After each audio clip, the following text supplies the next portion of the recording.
All right, we live. Welcome everyone. Cool. Tim and I are here. We thought we would just do a very short talk, especially to guys who are thinking about bladesmithing. Not people really who have Don't started, do it. just really for the newbies, for the, don't start. Let me quickly, so I'm Jacques from La Petite Forge. Tim is from Simbi Forge. In Simbi Forge, or Tim Brown Blacksmith and Knife Maker. Tim Brown Blacksmith and Knife Maker. He's got a lot of experience, a lot more experience than I have in all of these things. But I thought it would be good to have two guys chatting to you about what should you think about, what should you get when you're first starting out. You know, it doesn't have to be over the top. You don't have to buy the Rolls Royce stuff up front, but there are a couple of things that I feel you shouldn't skimp on. You know. Obviously, as a bladesmith, you're gonna want. Sorry, my hands are dirty. I'm busy smithing right now. As a bladesmith, you're gonna want heat. You're gonna want a hard surface. You're gonna want to be able to beat that metal on the hard surface, and then you're going to want to be able to grind it to a beautiful shape afterwards if you haven't smithed to finish. So the real thing is, you know, I mean, you can go online. I used to go online a lot, and you see all these sexy hammers, rounded on one side and flat on the other, and they're fantastic. But my feeling is, get a plain hammer to start with. You know, these cross-peen engineering hammers. Yeah, about a 1.2. This is a kilogram. 1.2 is, it's a good starting weight, because you don't want to start too heavy, otherwise you wreck your shoulder. Yeah. So 1.2 kilos. That's a good starting weight. Nice plain hammer. Nice flat end. You may have to round slightly on the edges so that it bounces straight. Cross peen to draw the metal out, but this is a good hammer. I've got three like this. I've got this one is a 1 kilo. I've got 800 grams, and I've got a 1.5. But as Tim says, if you're starting out, 1.2 kilos is where you should be looking at. So keep it simple. Yeah. And in fact, Tim knows, you've seen my hammers. I've spent some stupid money on hammers, and I always come back to these. So that's So you want a decent hammer. You want for me, a hard surface. Yeah.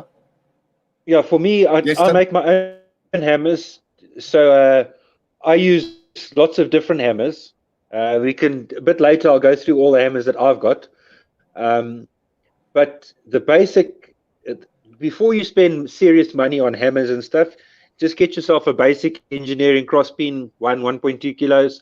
And that is the perfect starting weight, and you'll be able to do 90% of your forging with it, or 95% actually.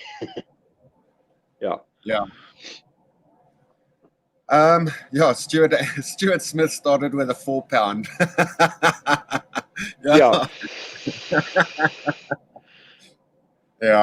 No, look, really, but he's a big boy. 1.2 kilos, it'll suffice. You obviously want heat. Otherwise, without heat, you're not hammering on anything, you know. Again, my feeling is that's where you don't really skimp. You can get some decent forges, circa 3.5, 3.8, 4 grand forge. I'm going to drop a name here, but I really like them. Black Dragon Forge makes some fantastic forges. The post box forge. I mean, I started with a double burner forge. I've bought a post box forge as well, because sometimes you just don't need that. You just don't need the double burners, you know. So I started on. I started on a coal forge that I made out of my Weber. I got a disc brake from a truck, and I put a hairdryer on it, and I forged for about 8 months until I won a Black Dragon postbox forge on it. But the most important thing for me is to get yourself a grinder, because files are hard lessons. Yeah, I was the grinder for me as well. I was going to get to the grinder is important because if you don't have the right amount of heat, you can use a stock removal. It's not bladesmithing, but a grinder is good. And again, grinders. There are many guys making grinders. If you don't make, like me, I'm ignoramus on making machinery, so I don't make my own stuff. Unless it's really, really, really basic. But grinders, you can get them a dime a dozen. They are a little more expensive, but from about 7,000 rand. Yeah, you can get the 3-wheel. Yeah, for about 7 up. Yeah. And that's all. I'm talking. These are all new. But if you also scour various Facebook sites, there's always guys selling equipment, and there you might be able to strike a bit of a deal. And a lot of guys have started on that simple Ryobi 25 by 720. You know, that cheap little Ryobi. Yep. A lot of people have started off on that, and there's even guys That's what I did. There's one guy in this. I had one while I was waiting for my grinder to be built. You don't want to see the knives that I made out of that. But yeah, it's something. Well, I made all my belt grinders myself because I'm a sucker. Yeah. But I definitely do want to, in the next 2 or 3 months, buy myself a nice grinder. Just for doing the finishing on. Because my grinder runs off a 2 horsepower motor, but it's an animal. It takes off steel very quickly, so you make mistakes at a rapid pace. Yeah. So that's why I hardly ever use a 36 grit belt. I normally start on 60 because 60 works fast enough for me.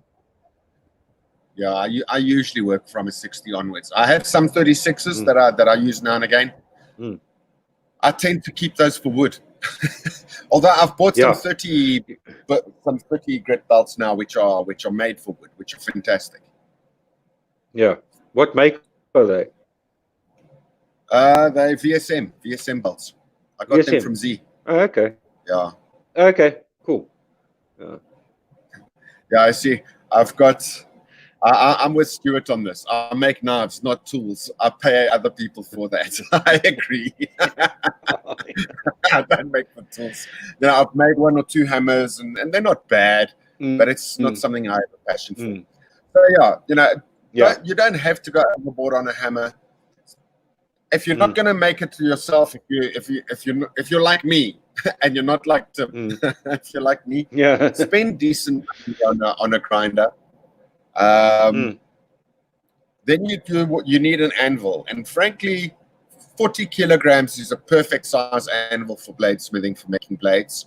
80 is also cool, 70, but 40 is already a great start.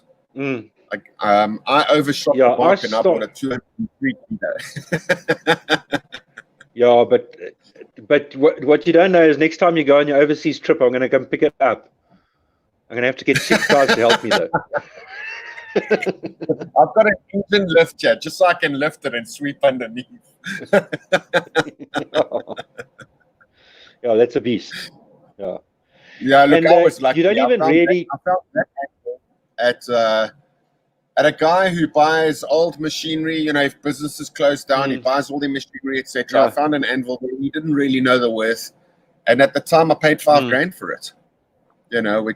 Which today that anvil would be a lot more. Yeah, you're probably going to look at about in the condition in probably 14,000, 15,000. Yeah. So really, those are the. Obviously tongs. You can speak to Tim for tongs. Yeah, tongs are important. These are all tongs from Tim. So you get different kinds of tongs to hold the different types of or width and size of steel. And again, it doesn't have to be over the top stuff. What is important is your steel as well.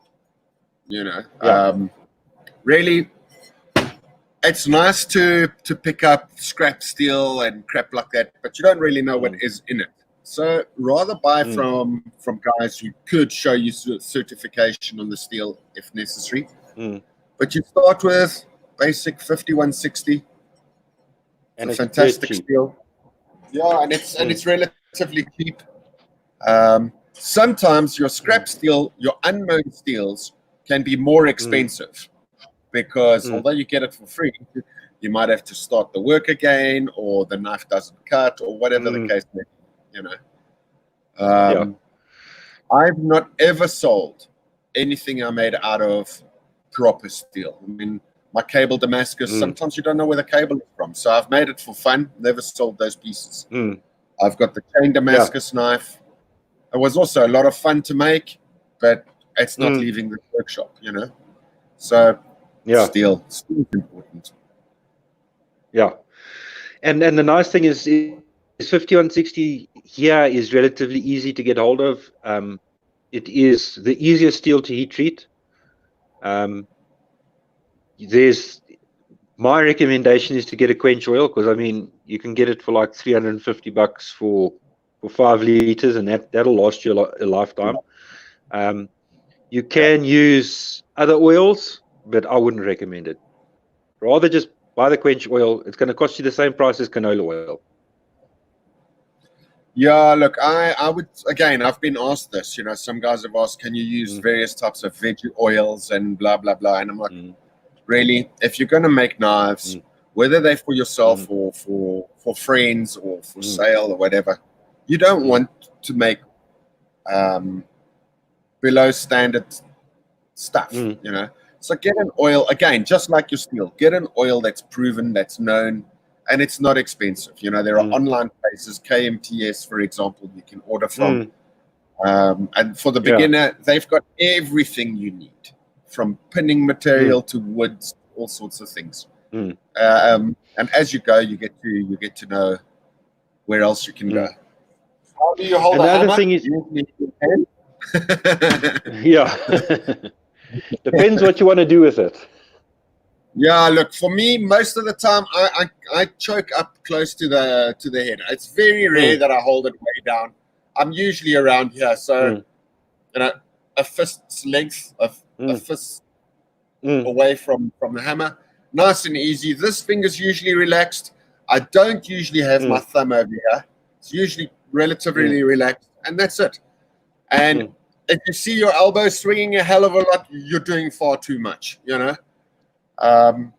You don't have to mur the steel all the time, but yeah, so nice it's more about and relaxed. The only time you'll see me put my thumb behind the hammer's handle is on the smaller hammer, and when I've really got to do precise, fine work, and that's it. You know, nothing much. I just went to go grab one of my hammers. This is the one I use the most. It's about 3.5 pound, but it's flat on the one side, don't on the other. And I normally also about a hand width for when I'm doing most of my control work. If I'm really trying to hit hard, then I'll grip it at the back. But then it's not a question of swinging hard. It's just lifting it higher and letting the hammer's weight drop down onto the steel, so you can still control it. If I have to hit it that hard, I use the power hammer. Yeah, well, this is my power hammer. Unless I'm at Jacques' house. Carry on for a second. I just want to go and close that valve. Okay. Yeah, so I can't see any of the questions. We'll have to wait for Jacques for that. But while we're waiting, this is one of the knives that I'm working on at the moment. So this was the 48-hour Bowie, but I never finished it in time. So the handle's all fitted up.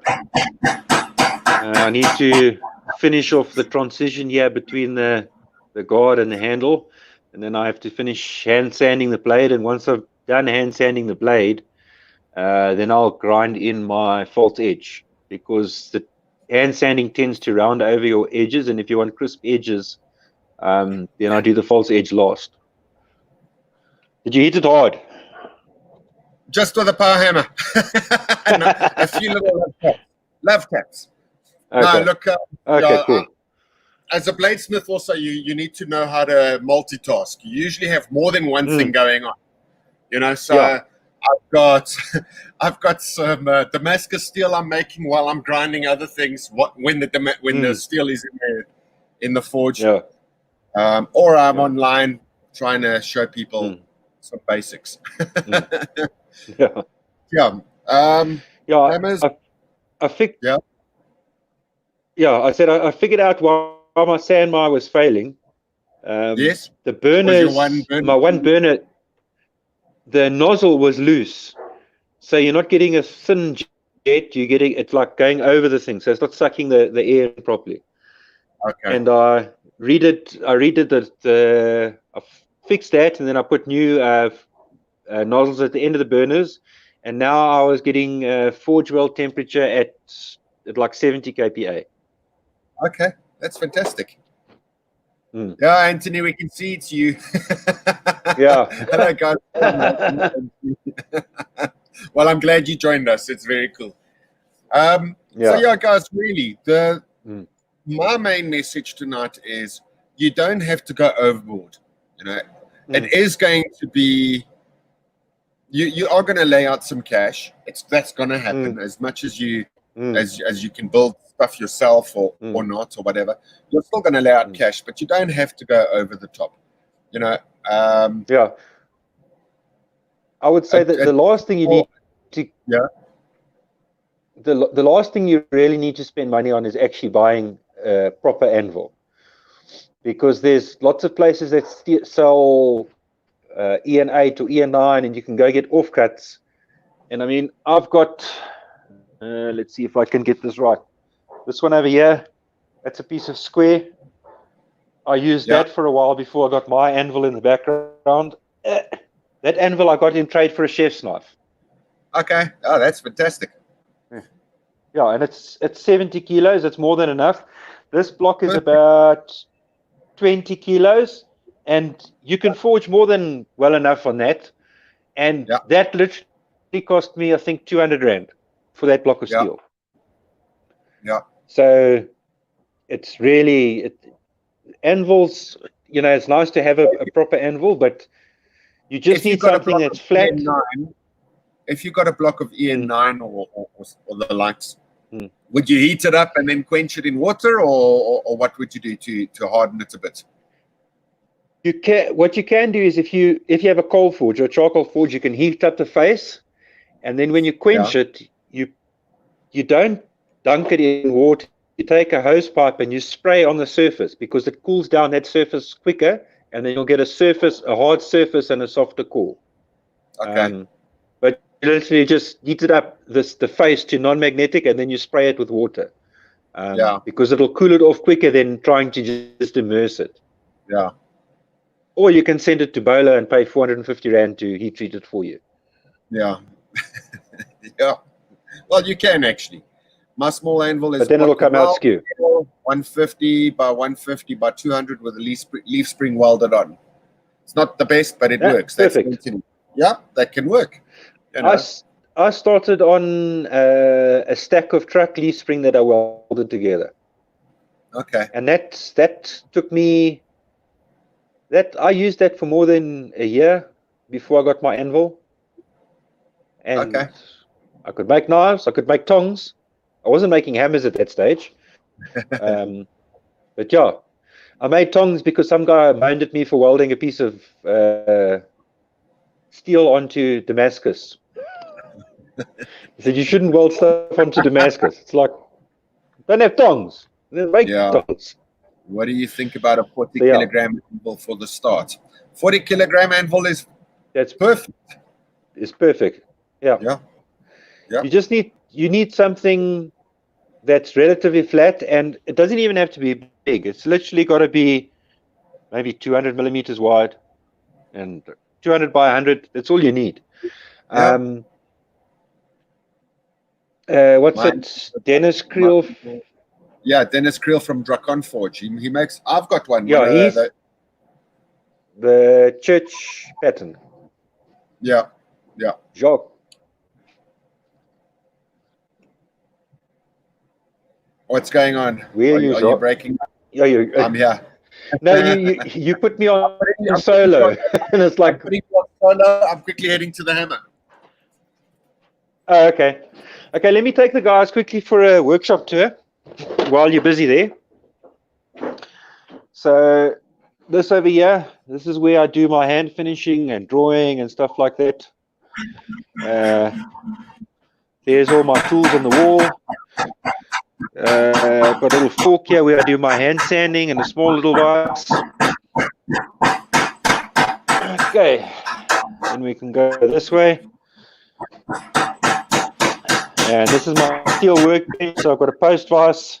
I've got another vise that I must still mount, my welder, and piles of rubbish. But this is a heavy steel table, so it doesn't move. So I do all my cutting and angle grinding and stuff there. Then, let's see, down here is my anvil. And then over here is where my forge is. So it was a postbox forge that I modified and put an extra burner in. Can now do Damascus in it. And then got all my tongs here. I probably got about 25, 30 tongs, different ones. Then right over here, this is where I do my grinding. So this is my baby grinder. This is what I do fullers with and finger grooves. The motor is older than what I am. And then this is the beast. This is the one I made. It's an old 2 horsepower Brooks motor, belt driven. Onto this. I've got lawnmower wheels and one wheel that I bought. And it's got the shock absorber there to tension the belt. And then this is where I keep my gas bottles, all my belts all hung up here in the different grits. And yeah, then next to the grinder is my drill press. Nice old solid machine. Then over here is my bandsaw, and underneath is a little compressor for when you need to blow stuff. And then shelving where I keep all my animal materials. I've got little blocks. I've got some antler, my blocks, and my scales, and got clamps for doing hidden tangs for clamping. And then back over here, I've got my wood lathe. That I use for turning handles for hammers. So I pre-turn them and then I flatten the sides. It just works out a lot easier. Yeah, that makes sense. Then we're back at the seat of power. Yeah. So that was the grand tour. I've been watching your workshop. I'm liking it. I've never seen it. Yeah. Brian Altman it's all chaos. Peter Wright, from the mid-1800s. It has a number of chips on the surface. It's about 135 pounds. That's what, 80 odd kilos, 70 odd kilo. That's perfect. 60 yards, perfect. I wouldn't even bother with the chips because my anvil's got chips on it, but I just work around them. So yeah, as long as the face is fairly flat, you can dress the face with a flapper disc on an angle grinder. But I wouldn't even bother welding up the chips unless they like really get in your way. And then you just go buy a couple of hot-facing rods, and you got to preheat your anvil. So you need to get it to about 200 degrees before you start welding. Otherwise, the welding is just going to crack because it just sucks the heat out the weld, and it gets too brittle. But yeah, chips are part of character, so you don't need to take them out. Yeah, I've got on the big anvil. I've got one or two little nicks on there. What I did is with my hand grinder, you get that sandpaper grinder. So I took 40 grit, I cleaned it, spray painted, and then spray painted like hectic, so it was runny. And then with a ruler, I ran it. I could see where the high spots were. Worked that. So it's not you've seen it. It's 100%, but it's a great anvil to work on. Yeah. It's a bit unforgiving if you miss the piece and the hammer comes flying back at you. Yeah. Anthony says, nice shop, Tim. I can fit my shop in one photo. That's all you need. Have you seen others Japanese guys that make 90 knives in a day? I've been reading this one book on Japanese knives, and they make up to like 90 knives one day. They actually forge 2 at a time under their little power hammer. They work in an area where they're actually standing still, and they've got everything, their whole workshop around them. You know, so we're actually very spoiled. Yeah. Well, when we rented this house, the main reason I liked it because it's got a 3-car garage. So the one part is we're going to turn into a gym for my son and my wife, and then the other 2 parts are for my workshop. Yeah, that's fantastic. And I like the way I've got my layout. No, what? I sold the cars. You sold the cars so you can sell the house. Yeah. Yeah, cars are optional. You only need one. Yeah, I agree. Yeah. Lekker, man. Cool. So, yeah. Are there any other questions? Let me just check on the questions if there's anything we skipped. And Stuart said, one day we'll graduate to men's hammers. We're not saying we don't use them. It's just for beginners, you don't have to. No, it's best to start out with something you can control and then work your way up to men hammers. Because I've got the heaviest hammer I've got that I swing with one hand is the 6-pounder. But that I use mainly just for making hammers, for punching the eye and drifting the eye. When I had 2 appies, they would swing. I had 2 12-pounders that they used to swing. And I used to hold the punch. I don't know if that was always the wisest thing to do. I only got hit once or twice, but the hand still works. Then you make tongs to hold the punch. Yeah, exactly. I think that just about covers it. Tim, thanks so much. Yeah. We need to think about a follow-on discussion, perhaps. Now we're talking about what do you need to get started. Let's think about a follow-on discussion that we can come back in a couple of days or sometime next week, maybe, and talk with people. I'd actually like to do a thing just on tongs, because I always get asked what type of tongs should I get, and the answer is not simple.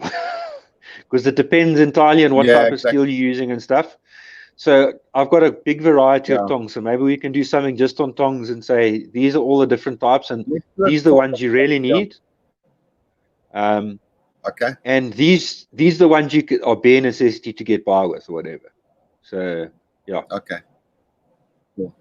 All right. Maybe we do another talk maybe on Friday and we discuss tongs and whatever needs to be discussed around that. Cool, man. Lekker. Guys, thanks for watching. We actually had quite a nice trip on this one. It was fantastic. Tim, thank you. Let's keep the kettle boiling on this one. I think these kind of little short discussions are good to have. It gives people a chance to send some questions. And let's try and help the guys who are starting out. Yeah, I'm actually hoping for cold weather tomorrow so that I can light my forge early, because I want to make some of those tongs like Jason Knight's got, like the ones you want. Yes. But I got to make 2 because I want one for myself. Cool. And the other one must go to Jacques, and then I must come see you about some steel as well. Yes, you must come grab some steel. And then we've got to talk about that other bandsaw of mine, but we'll talk when you're here. Yeah. Cool, man. Cool, man. All right. Catch you later. Okay, guys. Cheers, guys. Thanks for watching. This has been a lot of fun. I've had a couple of people ask me over the last few weeks about starting out. So, yeah, I'd like to do a couple of these short talks purely around starting out. Some of the things that scratched our heads when we started that maybe still scratch our heads and we just haven't bothered to ask anyone. But thanks for watching, guys. Stay safe. Wash your hands and try not to go before mal in your head. Yeah, that's it. Cheers, guys. Cheers. Cheers.